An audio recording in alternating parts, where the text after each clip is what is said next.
Musclebox Radio Season 2, this is episode number 8, I think, could be wrong. Anyway, today I'm joined by 3 guests. We've got Michael Harrison. Hello. Emil Goliath. Boom. I just posed. You on a podcast. You just hit a bicep pose. To 3 other guys. I'm also in my pants. Yeah. And Daniel Meek. Oh yeah, I'm sat next to me and it smells of soil. Why does it smell of soil, Dan? I'm a vegan, I don't know if I've mentioned. Emil is still on his stupid vegan month. The vegan month for Emil. Vegan month until Thursday. Then we're going to grill stock, yeah? Yeah. Ribs, chicken. The irony that he's going to eat more in the week after being vegan than he has in his whole life probably means it was pointless being vegan for a month. But I'm not even missing meat, but that's besides the point. what? I'm not. I always thought you loved me. Sausage especially. There's no comment there either as well, that's just way to implicate yourself. That's what I've seen on your Tinder profile anyway. Yeah. How did I come up on yours then, Mike? Oh shit. Yeah. Mike, interested in men? What? Oh, right. Anything going.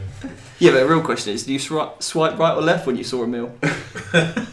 I wasn't doing any swiping, mate. Yeah. Super like. My hands were busy. Anyway, what are we talking about today?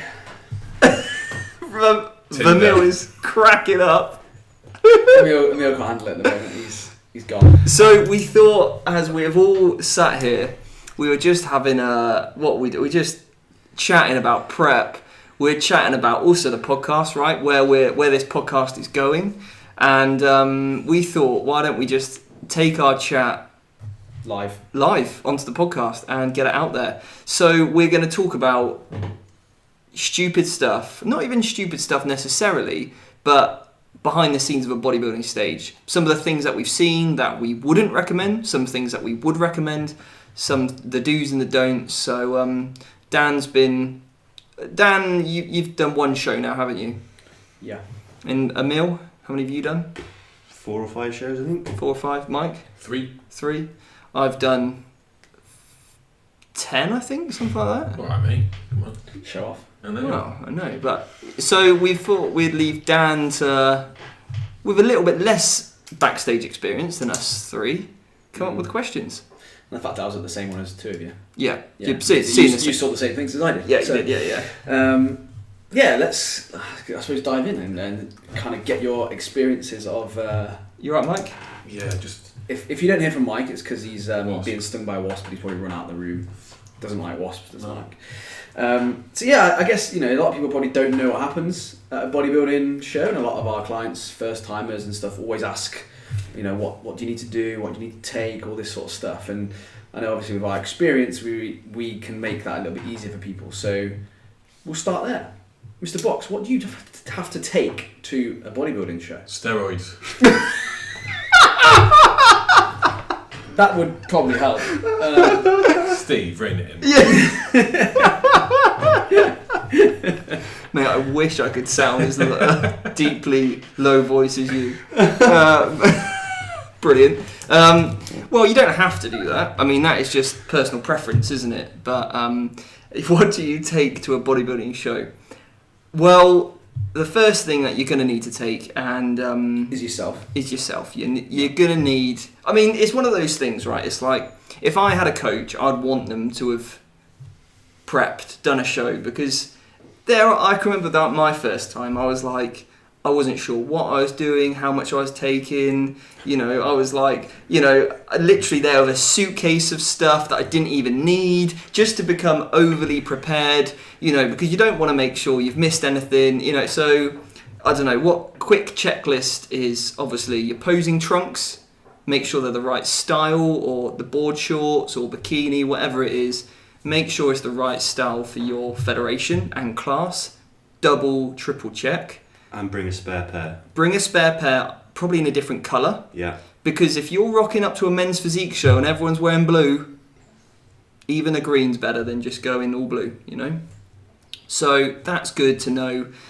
Is you've got a spare pair, or you get tan on it, for example. You spill your food on it, or you accidentally have a toilet accident. It's happened, right? I mean, it does. It happens. Yeah, I'm not doubting that. I was yourself. speaking to a client the other. Yeah. No, I know somebody who knows somebody who had one. So I was speaking to a client about what I do when I go to the bathroom. When I know I'm doing a bodybuilding and I'm wearing a thong. One thing I don't want to do if I go for a pee and I drip on my leg, because then urine just takes tan off like. We're like 6 minutes into the podcast. If you didn't know this was about bodybuilding, you'd think this was the weirdest podcast in the world. Steve's talking about his first time. He's talking about pissing with a thong on. This could take a really, really twisted turn. Anyway, one thing I do is after I've been, and you'll know as a guy, sometimes it might, no matter how much you shake, could be a bit of drippage, you know. Take a bit of tissue, just put it down there, you know, and then that way you're stopping any. And same for a girl, right? Put paper down on the toilet seat, because you won't leave a ring on the toilet seat, and then you won't end up with a ring on your bum, because if you're on stage and you turn around, do that back pose, everyone's going to go, oh, she's just been to the loo. It's awkward. You don't want to make that. You diet all that many times and people to go, oh, she's got a toilet ring on her backside, or he's got. It's just not the way to go about it, is it? Another benefit of that is if you're putting tissue down there, you're getting the added volume. So I mean, double the size. Normally it comes out before I go on stage, mate. But really? Oh, you don't want to be that guy who's like, wow, what a package. Keep it in, mate. You want to draw attention to yourself for the right reasons, not like, look at that guy's voluminous package. There was one show we went to together and we saw that. But you didn't comment on his physique though, did you? I can't remember what he looked like. Exactly. I just remember one thing about him. No, I was searching on Tinder. Check this guy out. So, in terms of the other stuff, though, obviously that's the normal stuff, right? That's your basics. That's the basic stuff. Like, what do you take? Like, you know, food, water, all that sort of stuff. Like, what, you know, because we've seen people turn up on the day. We've seen people turn up. They've gone there a couple of days in advance. Like, what do you need?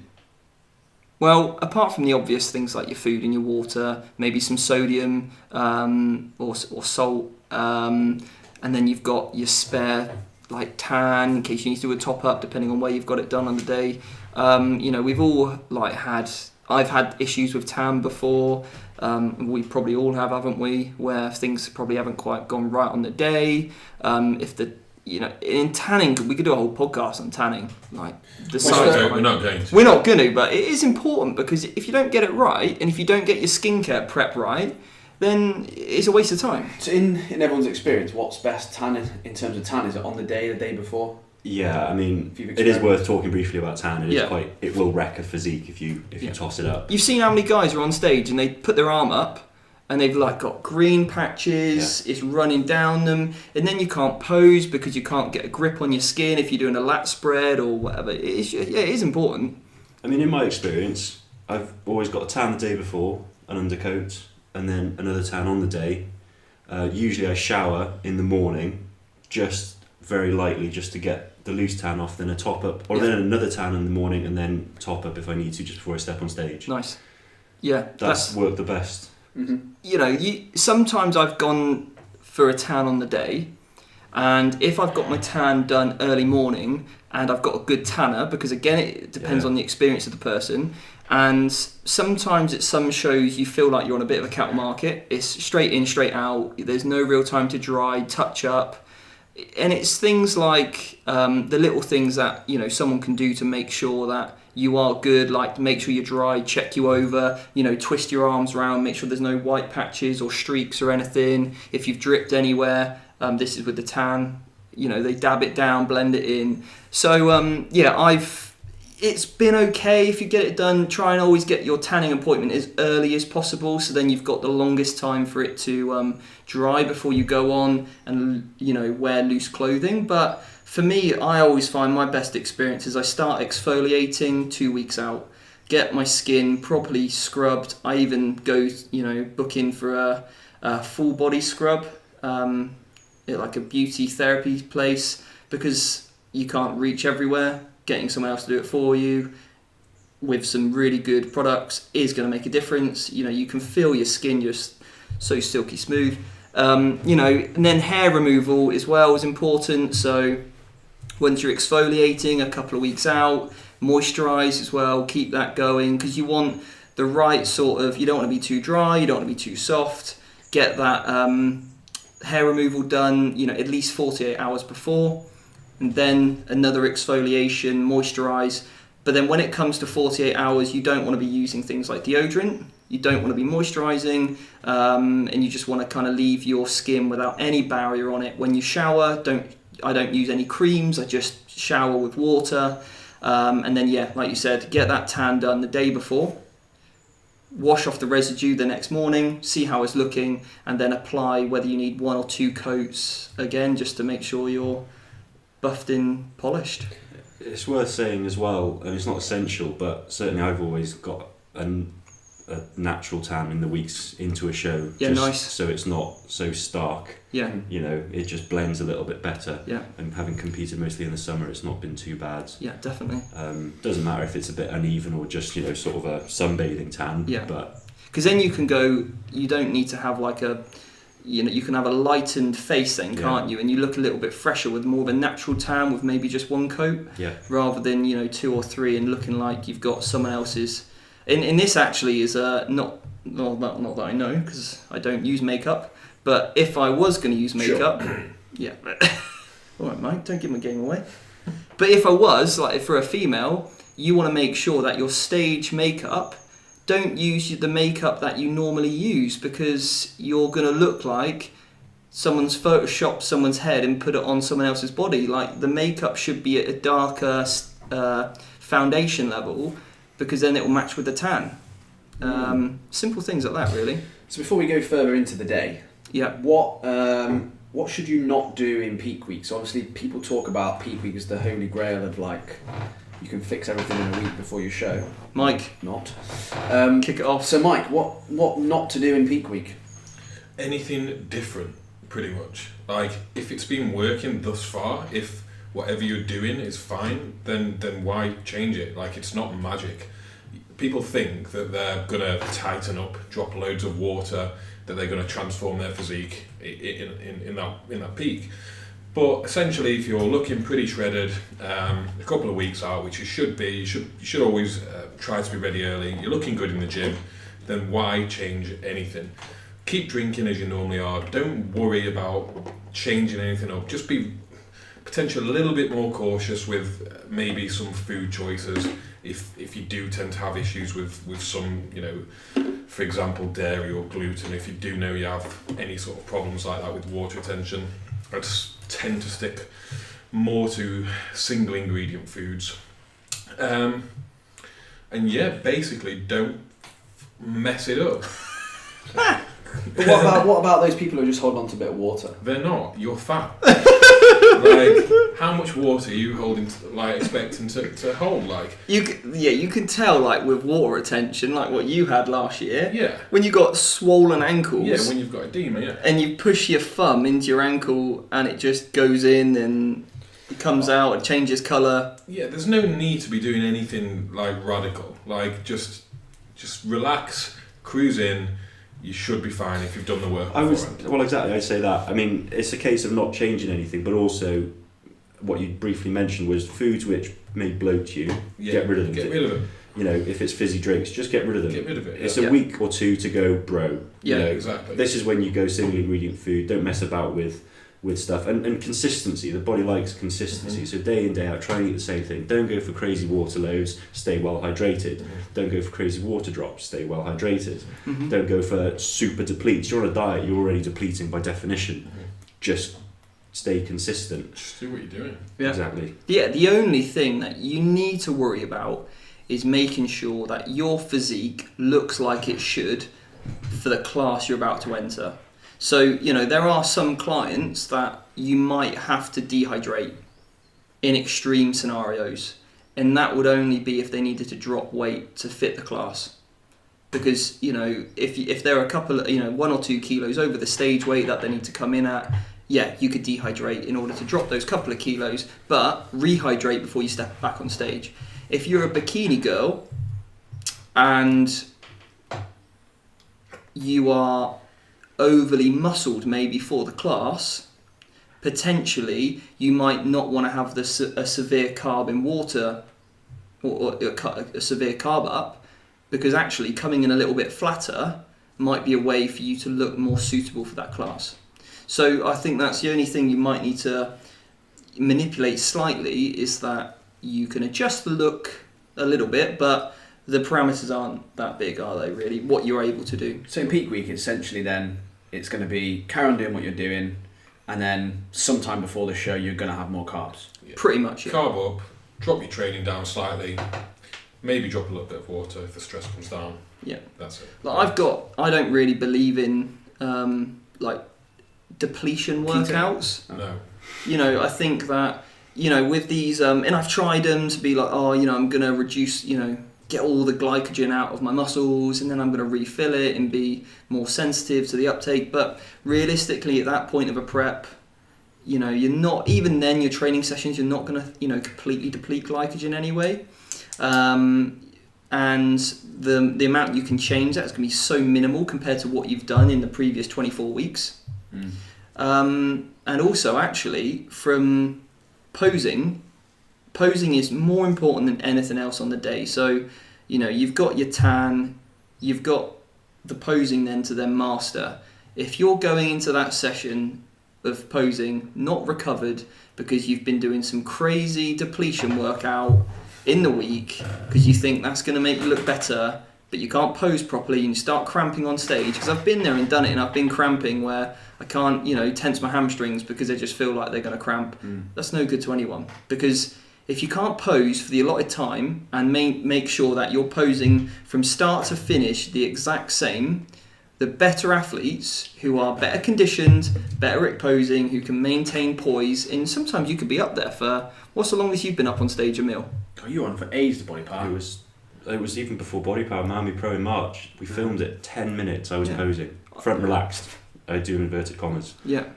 Bollocks, it was relaxed. Yeah, exactly. You like, a front relaxed is never relaxed. It's always like, from the minute you walk out on stage, like you walk out from those curtains, they are judging you. Yeah. I've been at shows where I've been judging, so I know what I'm doing when I'm judging a show.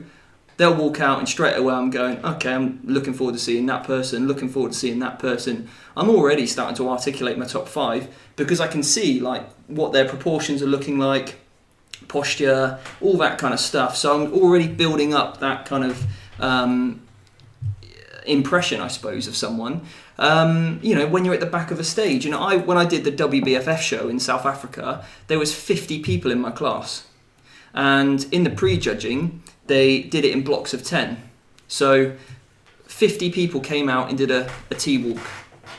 50 people, one by one. So whilst I was obviously boxed, so I was quite early on in the class. I think I was like number 6 to walk out. So then I had to wait, for another like 44 people. And each person, by the time they walk out to the middle, walk down, pose a couple of times, walk to the left, walk to the back, you've got 3 people rotating. That's about 30 seconds per person. That's a long time. I was just stood at the back in one pose. And then they go, right, first 10 forward. And they compare number 1 to 10. Then they compare 11 to 20. Then they compare so on and so forth until you get to 50. Then you all get sent to the back. And then they call forward the first lineup. So at this whole time, you're stood at the back. And if you're there chatting to your mate, looking like you're not bothered or bored because, this is dragging on a bit, or, you're chewing gum, and I've seen it all happen. I've seen one guy walk out in flip-flops. Like, what? Oh, yeah, I remember that. Flip-flop guy, don't walk out in your flip-flops. No. Don't chew gum. Don't chat to the person next to you. You just look disinterested or that you haven't bothered. But yeah, I was on stage for 50 minutes to an hour. Yeah. Posing, and like the guys next to me, like, again, you need to manage your posing. If you're going fully at it, they were dripping wet, tan everywhere, tan's running. You got to have that element of I'm posing hard, but you need to back off slightly so you can still smile, still hold it for that entire time.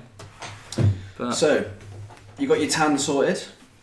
You've got that booked. You got it ready to go. yeah. You've done your peak week. Glaze. We didn't talk about glaze though, did we? Right, we'll get there. We'll get there. Right, sorry. Don't worry. We're still day before at the moment. Okay, so my bad. So day before my show, Yeah. would you book accommodation in the place you're going, or Mhm. do you travel on the day? Me? Anyone? Go on, man. You go. Yeah, I would say for ease, book accommodation. It's not going to be the be all and end all if you have to travel up in the morning for whatever circumstance, but for ease, it's always going to be less stress if you get there a day early, nice and relaxed. You can take your time, you can figure out where the venue is, you can get your food sorted, you can get an early night, you're not having to worry about the travel, and you're fine. The only thing I would say is make sure you bring some extra sheets because you don't want to be billed for it looking like there's been some form of accident in the bed when the tan's over it, if your tan is the day before. But yeah, I'd say just for ease, it's really worth just getting there the night before, right? An easy fix for that is just to sleep inside a duvet cover, an empty duvet cover, so you don't have to bring a whole set of sheets for your bed. Nice. That's what I do. Like you're putting yourself in some sort of Cocoon. Well, like a big condom. Oh, Protection. similar Yeah. to that, in Yeah. fact. Protection. Pretty similar to that. Yeah. It could probably double up as a condom for me, though. As long as it's double. King size. King size. See, I remember when we went to Wales, we all got an Airbnb, didn't we? All stayed together. Yeah. Oh, I remember that day. And we we all drove up. yeah. So you tell the story. It was in what? So at the Welsh. This was the Welsh Classic Classic last year with the UK BFF. So me. Year before last. It was last year. it Last wasn't. September. It was A year ago. 2015. No, it wasn't. 2016. You weren't even there. No, I know I wasn't there. We know. Last year? It was last year. No, it was last year. Yeah. Yeah. Well, I can't believe you threw me off. Yeah, It was last God. year, And I had 2 years off. So anyway. Looks like it. Yeah, because I've got that big. Yeah, that's it, mate. Yeah. So anyway, you came in my car, didn't you? I was with you. Yeah, I was with Me you and Laura. And then you went with Chris and Ailish, didn't you? I did. We went up in convoy, and all I can remember getting texts from Chris is, "How far away are we? Mike's gonna piss himself." Oh. So anyway, me, you, and Laura rock up to this Airbnb. Like, sweet old lady, wasn't she, who kind of owned the place, sort of answered the door. We'd literally To been three there. Oompa Loompas. Yeah, to us three. And then her husband was there as well, wasn't he? Yeah. And we're just getting introduced, and all of a sudden we just hear the door slam, and then someone go, "I'm real sorry, I need to..." And Mike just comes steaming in. I nearly broke her jaw. And he just bolted into the toilet. The poor woman just saw this tanned guy run past her. Like, Who was just like, yeah, It's don't worry about him. Usain Bolt going He's from he's with us. No introduction. Yeah. And so yeah, we did that, and then we went to Nando's that night, didn't we? We all went out for some Tanned up. food. Tanned up into Nando's. Don't know what we were thinking. Everyone was looking at us Yeah. like we were so weird. We are. Eating stupid amounts of food in Nando's before we went on stage. And that was still one of the best times, I think, the whole weekend. Was the night before, chilling out, touching each other's tan up, eating Nando's. It was a good laugh. And there was me like, "Oh yeah, Coach Jeff, he's given me this much carbs. I reckon I can have a bit more." I reckon I just want a bit more frozen. I mean, I reckon I could probably fit in an extra 30. So any of 50, our but- clients, we do not condone that. Yeah. Listen to your coach. Yeah. So yeah, But then I wouldn't be the next day, "I spilled." Yeah. I'd be like, yeah. could have gone more. Yeah, let's just say I've got a bit of experience there to, But yeah, I think going up the day before certainly makes it a lot less stressful, and you can relax a little bit more. Yeah, and like with my Liverpool show last year, go and check out the venue. Yeah. You know, so how far away is it from your hotel? Then you know how long it's going to take there. What's the parking situation? What happens Because if it rains? yeah, you know, Take a brolly. exactly, because it's stupid shit like that. You don't want to be late, because if you start stressing you're going to be late, it's just not going to make the... You want to get there plenty of time, get set up, get a little base camp, Get your spot backstage when whatever the changing room, dressing room, curtain area situation's looking like. Get yourself set up, chill out. So there we go. Yeah. So it's the morning of the show. There we go. Okay. Morning of the show. Morning of the show. What to expect? I'm going to throw one out there straight away. You probably won't sleep that well. I didn't sleep very well. I was so nervous. It's like Christmas Day for you, isn't it? Yeah. Yeah. And that does affect then you do worry and you think, oh, I need to get some sleep. Yeah. I'm not going to feel good. And then I think for a lot of people that's quite normal. Like I've had clients before say they just didn't sleep. Really? Couldn't really sleep. Yeah.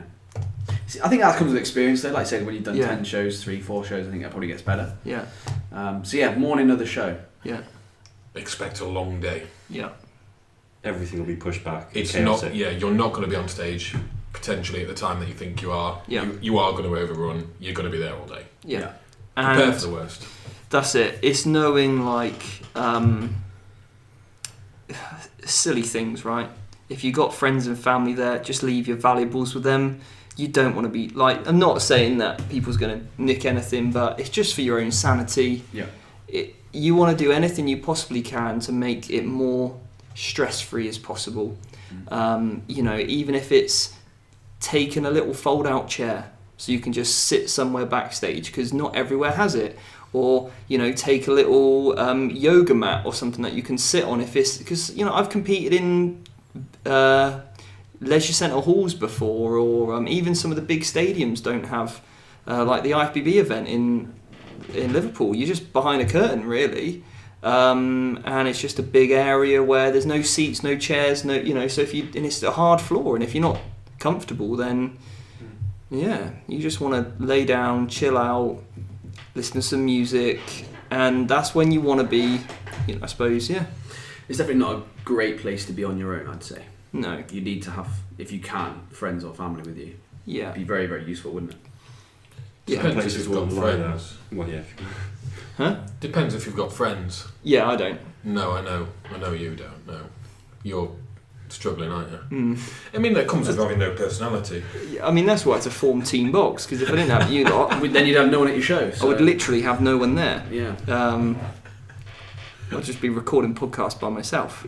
That would be boring as fuck. So, Steve, I've got a question for you. Yeah. And it's come in from Steve as well. Listen, a question from Steve. Yeah. But yeah, I think backstage people obviously never know what to expect. Yeah. And I think seeing someone bring a cold Domino's pizza was the least of my worries after I got backstage. When I was walking into the venue and I saw some of the cold pizza, I thought, oh Jesus. I was like, that's a bit weird. That's not actually that weird compared to some of the other stuff you see going on. But yeah, you get there pretty early, right? So your show might start at registration might start from 9. Yeah. Some of them. Yeah, you might have to register. Some shows you might have to register the day before. Some you might have to, I've got Fiona and Lindsay doing the BMBF British Finals. They have to take polygraph tests. In the days before and stuff. So again, if you're not planned and you don't organise that early, you don't. If your polygraph's on a Thursday and your show's on Sunday, then you don't want to be there. If you don't plan it properly, you want to be able to get that slot that you want. If you've got a lot of travelling to do, so it's all that stuff just makes the event a lot less stressful. It's worth noting on the day as well. Some shows will have pre-judging and then the actual event in the evening. Yeah. Less these days, but quite possibly the BMBF final. And some shows will be evening shows and some shows will be day shows. Yeah. So and then you've got like you said, there's run-through shows where you just do everything at once, and then they sort of get you out comparisons, iWalks, awards, see you later. Yeah. Others where it's, okay, come on and do your T-walk, go back off, come back on, do your comparisons, go back off, come back on for your awards. That's a really good point actually, because it's a huge issue if you're on at 2. And is that when they judge you, or are you coming back on 6 hours later for another round of judging, or is that just to receive awards? Because that sort of decides what you're eating in those 6 hours, whether you're trying to maintain shape or whether you're going to relax a little bit more. Yeah. And it's also how you're going to plan your day as to what time of day you need to peak. again, whether it's for 9 o'clock in the morning for prejudging and then again in the evening for the show, or whether it's just once or when you want to look your best. So here's a question then for you lot. What was your what goes through your head when you step out on stage, in terms of what's like your mentality or your I don't know, like what's going through your head when you step out on stage? What's the aura you want to give off? You know what I mean? Like what you're thinking about when you step out there? For me, it's just a blur. Like it really is. Like it's a blur. Like the first time that I competed, I thought I'd be quite self-conscious, and I thought I'd feel a bit of an idiot. But like when you realise that everybody's there doing the same thing, everybody in the audience is expecting you to do that, you'd look a bit daft if you weren't going to go out there and display your full package, so to speak. I mean, you don't want to display too much. But yeah, like it's just a blur. Like you want to obviously come across nice and confident. You want to show your best angles, your best shots. But for me, I can't really remember a lot about it. It's almost like a dream, like hazy. Yeah. It's bizarre feeling. Emil? Oh, I absolutely love it. I'm not that person who's particularly loud or extroverted, but I just quite enjoy posing on stage. I think that shot from Miami Pro was the one where I sort of run into the centre of stage and sort of mouth my house. Yeah. Dan? Yeah, I loved it. I think like Mike, it's a bit of a blur. Like you don't, because the way the lights shine on you, you don't really see much. Yeah. So you don't really connect with anything in particular, or like worry that anyone's looking at you because you can't really see them. Yeah. You can pick them out if you looked really hard, but that's why I think it's a bit of a blur. But I think because it was my first time, I was just, I don't know, a bit emotional. I guess it's the end of the road, and like you've done it. Yeah. Almost like you've achieved your goal. Like literally stepping out onto it is like the end. But yeah, it was enjoyable. Like again, I'm the kind of person, if you just said to me, "You're gonna stand up there naked in a pair of shorts," you'd have been like, "No, no chance." But you just do it. You get up there. Everyone else is up there.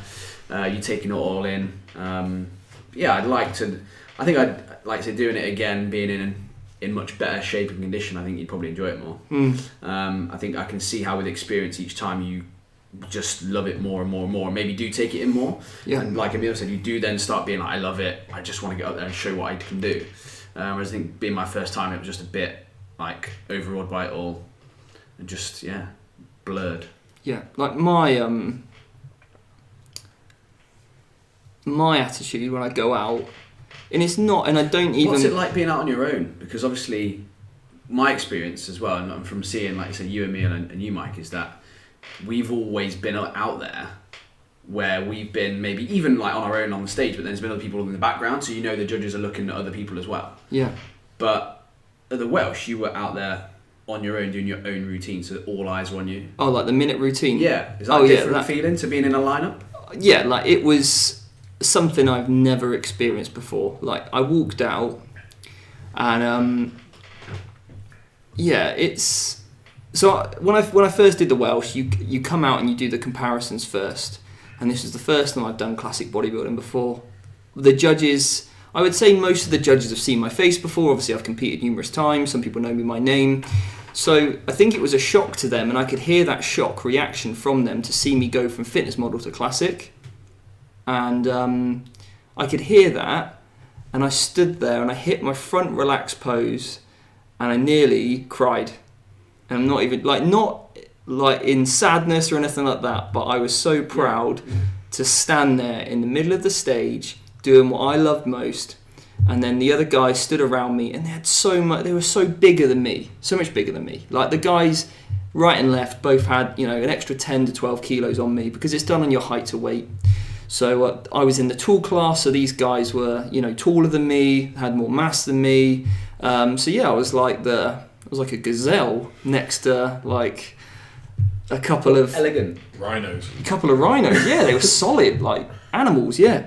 Anyway, so they're hitting that front pose, and I'm just like in my head, I'm like, I hope you two are right with coming second and third, because I'm winning this. Like, and that's just, I don't even mean that in an arrogant way. Like, when I walk out, I genuinely believe that's it. I'm winning this show. Everyone is coming to watch me do my thing. And that's what I believe. And I don't even mean that like, obviously I'm not stupid. Like if I see someone who's in better nick, I'll be like, oh, you look phenomenal. And I'm always like that. But I try not to let that ever go to my head. And I just go, yeah. Like when I did that 1 minute routine to my posing thing, I absolutely loved it. Every single minute, I enjoyed every single pose. And hearing everyone shout my name and cheer me on. And yeah, it was like the most unreal sensation and feeling I've ever had. I walked off stage and the woman goes, oh, bet you're relieved that's over now. And I went, am I? Fuck, I want to go back out there. Give me 2 minutes. Like, I just wanted to do it again. And when I did the British finals, like, you only get to do your minute routine if you made top 6. Unfortunately, I didn't make top 6 of the British finals, but I practiced my 1 minute routine to Michael Jackson day in, day out, and I was gutted I never got to do it. That's only my biggest regret, is that I didn't come top 6, so I couldn't do my 1 minute. Next year, maybe. Next year you get it. Yeah. Yeah, no, I think from watching it, you could see that you love being up there. I think you can tell when someone really enjoys being out there. Yeah, and you want to be confident, but you don't want to be cocky. You don't want to be. It's just that real kind of fine balance between it. Like what I would say is, when you walk out, smile, be happy to be there. If people are calling your name, look in their direction, smile naturally. Like, you want to get your personality across, which I know people always say, you want to get your personality across on stage, which just means be yourself.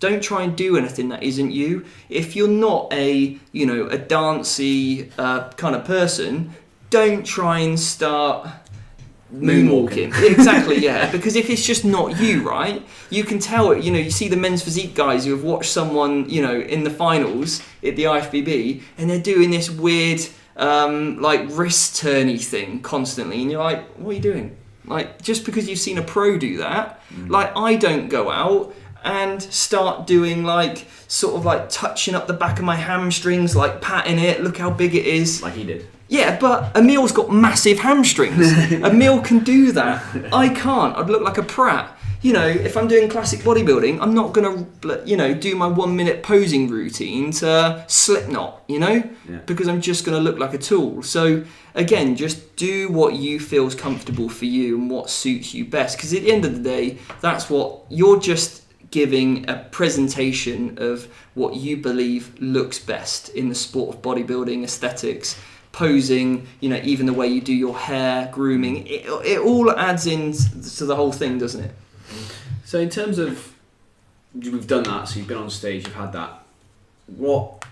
Straight afterwards, obviously you talked about that feeling of elation, you just want to be back out there again. I remember when I came off, I was like, I want to do that again very soon. I was just like, do it again, do another show. But after I suppose the lights are off and you go home, whatever, what happens then? Well, I mean, first, before you go home, as soon as you get off stage, everyone's question is, so what are you having now? What are you eating? What are you eating post-show? They haven't even asked you your name, where you've come from, how far you travelled, what class you're in or anything. They just want to know, what are you eating? This is what, when I saw it, I was like, you've got people bring in, and I shit you not, and this wasn't even the worst stuff. People bring in cold Domino's pizzas, cold McDonald's, like genuinely cold. I saw them at 9 o'clock in the morning. Bringing it in. Just to have it post-show. And just to sit there and stuff their face post-show. And I remember when I came off stage, I was just like, I just want to go for a nice meal. I think they were having that for the carb. I don't think it was post-show. Oh, I've seen people have it post-show. Really? Yeah. I've seen people eating pizza and burgers. I've seen people definitely carb up on it, but I've also seen people go afterwards. Yeah. Mm-hmm. Because a lot of people wouldn't want to touch that before that as a carb because they're scared of eating. You'd be surprised. Dirty. I've seen people shitload on a Five Guys. Yeah, you'd be surprised. Yeah. You'll see people go through a bro prep and for 16 weeks they'll just eat chicken and broccoli, and then all of a sudden their coach has told them, right, now you can have burger, pizza. And I've seen it. I was at a show. I mean, he won, but he rocked up and he said, "Oh, I've not had one of these in 16 weeks," and he was eating a pizza. You get some of the guys that and it is like you can kind of see the logic behind it. Like some of the more experienced guys who have done show after show for 10, 15 years or whatever, and I see him smashing back a couple of Burger Kings and chips, and I'm like, I just ask him, is that for your carb up? And he's like, well, He goes, I got sick of trying to play around with what I was doing, realised that every time I had every time I had my post-show binge, I looked incredible the next day. So I'm just having it now. So he just did it, and obviously he doesn't have a problem with those foods. He's fine with it. And could he do it better? Probably. It's not optimal. There's nothing inherently magical about, burger and chips. Just high carb, high sodium. It's high calorie. It's and dense. Yeah, and also it's just really high in sodium. And low in fibre. Yeah, so actually for him it works great. He could do better, but, yeah. I mean, some of the stories you hear post-show are horrific.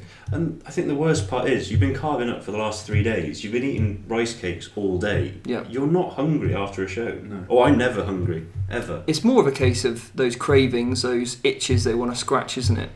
And I think that comes down to having extremely restricted diets that just are unnecessary. I think that's the one thing that I never found was through flexible dieting approaching, doing it that way, was that it was just actually I just wanted to go out and not have a restriction on the amount of calories I could eat, rather than necessarily sitting down and planning donuts and cakes and stuff. It was just actually I want to be able to go out and order something that I can eat a bit more of. Yeah. Not to be cliche, I was eating Pop-Tarts a week out of WBFF. Yeah. Just around my workout. Yeah. They're not magical. But we went to Oaxaca's, didn't we, after the Welsh? Yeah. We got in just before closing time and said to the guy, That was nice. yeah.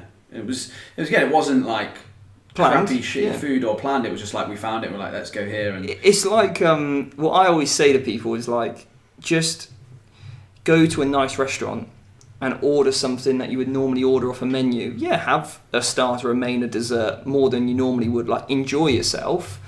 But having like a premeditated, right, and I'm not even kidding, I'm going to go Burger King first. Then I'm going here. Then I've got this to eat. Then I've got that. After the Welsh, someone made you a big cookie cake, didn't? And we split that. We kind of had a bit each. Great, that was really nice. You didn't sit and eat 3 of them and then go to McDonald's after. I think Mike was a bit gutted. He had to share it. He was gutted. He didn't go to McDonald's after. But. Well, what you didn't see is that she made us one each. And we just shared one. Damn it! Missed out on that. I mean, Mike could eat. Mike can eat. Yeah. That's the thing. After my first show, I definitely ate. Yeah. Oh, we've all done it though, and it's. I think we can sit here and say that because we've been there. We've had those moments. It's normal to feel like that, but the more you experience prep, the more you have a better dieting approach to your show. Like, it always makes me laugh when I hear people go, but you got to be a genetic freak for if it fits your macros or flexible dieting to get you in stage condition. Or when I hear people go, but you'll never get in stage condition doing that. And I'm like, no, you're wrong. Yeah. Like, I've got a whole book full of clients that all use the same method, and most of them place top 6 in the first show they've ever done. That's just... But it's because the assumption around that is just so... It's just so, misconstrued. People think that if it fits your macros is we'd sit there eating chips, 3-4 weeks out. All day, every day. No, the reality is it means we have the choice whether we want to eat potato or rice or fruit. Yeah. That's probably it. Yeah. And 4 weeks out, you're not eating too much more than that, probably. Yeah. Or rice cakes, it's not a case of, you might be able to eat Pop-Tart in your week out because you're carbing up, but not cut Pop-Tarts every day for 20 weeks, 25 weeks. Yeah. That's what people assume you're doing on if it fits your macros, not having some baked beans because you fancy them. Actually, that's not that bad of a food anyway. Yeah, no, and I went, I was at a posing workshop at the weekend, and, there was this girl in prep next to me eating, and she just sort of said, her meal 3 that she'd got, or whatever it was meant to be 10 boiled egg whites and 20 grams of avocado, right? And I was eating my carb killer bar, And she, looked at me and was like, "Oh my God, I can't believe you're eating that." And I was like, "Do you want one?" I had a spare. Anyway, and she said, "No, I can't eat that." But she thought it was a proposal. And then said to her friends that she had to eat these 10 boiled egg whites with 20 grams avocado. And I was like, doing the maths in my head. And then I was like, an avocado, right? They are the shittest fruit or vegetable ever because they go off straight away. There's about 100 grams in avocado. So what the hell are you doing with the other 80? Well, so I was just about to say, how much is 20 grams of avocado? It's not a lot. It's literally a third of it's a sixth of an avocado, basically. Wow. You're looking at about that, right? A sixth of an avocado. It's a pointless amount of avocado. Avocado is pointless anyway. But the thing is, she said to her friend, she asked her coach, could she drink it? You could put that amount of egg whites in a shake, right? But no, or even drink. I've done it raw before when I was on holiday. Just do egg whites, whatever. But no, they had to be cooked. They had to be hard boiled. It's a sin then, doesn't it? Yeah. So because of the digestion rate or whatever. But that's what flexible dieting is. To go, actually, that was 60 grams of protein in that meal. She doesn't need 60 grams of protein for that meal. It's too large. If we're going to try and really be optimal about this, it's too much. Not needed. 40 grams, 30 to 40 grams would have been more than fine. And it was about 250 calories, something like that. Munching on a carb killer bar, 25 grams of protein comes in at about 250 calories. I'm like, well, you could have a carb killer bar in this situation, or you could have a egg white pancakes, right?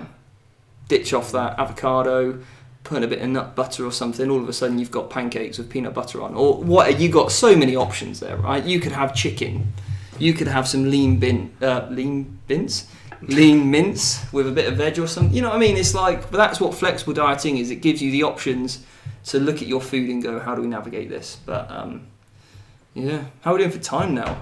I reckon we should wrap it up there. What are we at? 48 minutes. 48 Just minutes. before we finish, should you drink alcohol? Ooh. Backstage. Dry white wine dries you out, obviously.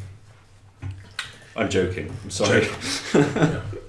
What about your story, Mike, with the guy with the corkscrew? Oh yeah, because that's what you want, isn't it? Backstage, just about to go on, panicking, stressing, going, has anybody got a corkscrew for my wine? I can't get in. So, middle class idiot. He didn't even go screw top. Or a bag. Yeah, so he hadn't drank water in about 3 weeks or whatever. Yeah. But yeah, he was fine sipping this white wine because it was going to dry him out. And I think I was sat with you and I just guzzling the litres of water back. It's stupid. I did that at the WBFF. I rocked up and I had 6 bottles of 1.5 litre bottles of water just because I bought a big pack from the supermarket. Rocked up, put it on the top. Everyone was looking at me like, you going to drink all that after the show? And I'm like, no, I'm just going to drink it now. They were like, you're drinking water now, you nuts. And I'm like, I had a hoodie on. They probably thought, he's probably soft as shit. To take the hoodie off pre-show. I remember a guy at the Welsh, he must have been maybe the 90 kilo bodybuilder or something, just slamming back shots of Jack Daniels. He was pissed when he went on stage. Absolutely steaming. Couldn't walk straight. And I was like, and again, he was one of these like we talked about, probably not in condition. Yeah. Maybe thought that the whiskey was going to save him. No. It didn't. It just made him look worse. Yeah. Because it was like, actually, mate, you're now pissed and you're out of condition. Yeah.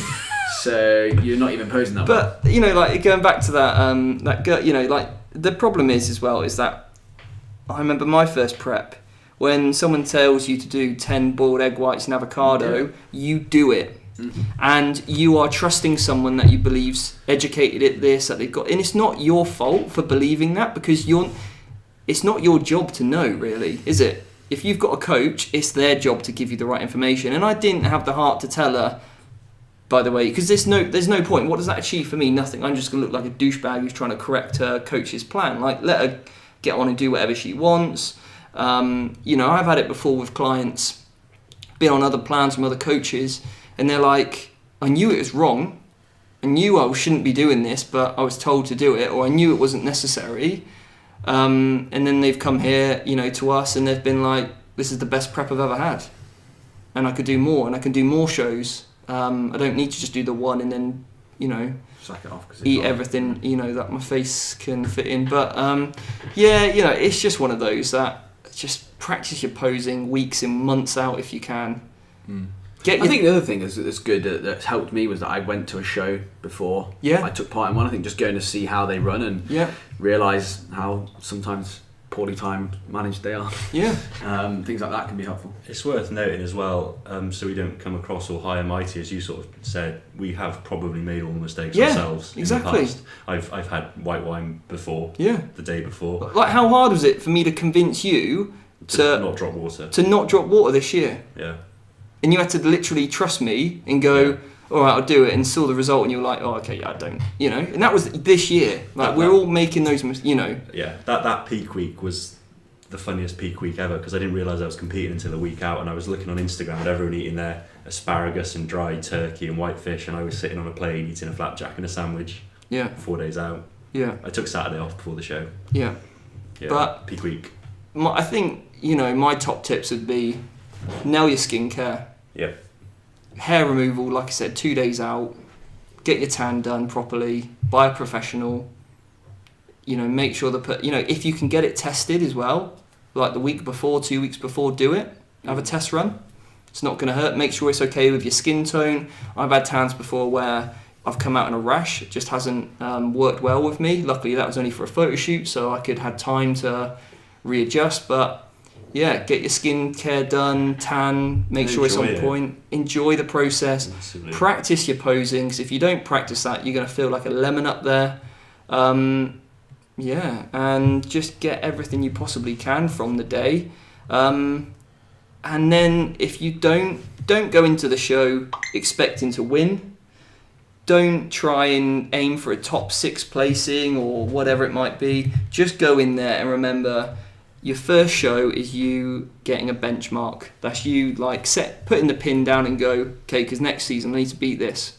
So that's all you need to do, is do the best job you possibly can, because next year or the year after you're going to beat it, and you're going to continue to do so, and then you can start looking for placings based on previous experiences. And it might not go right on the day.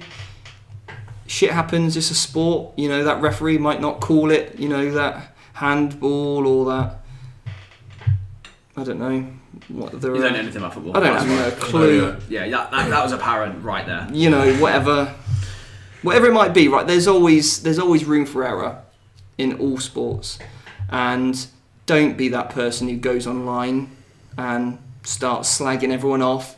I should have won. I was robbed. No, your mum told you should have won. Yeah, your parents and your friends will always tell you should have won. And actually, if your friends and parents do come to a show, just tell them straight from the off, I don't want you to tell me I'm going to win this, because actually that doesn't help you whatsoever. No. Just go, you look great, give it your best shot. That's all you need. That's all you need on the day, is you look great. If you have a question, speak to your coach about it. That's what they're there for, you know. And but yeah, don't whine about how you were robbed or whatever, or it's politics or this or it's that. It's not.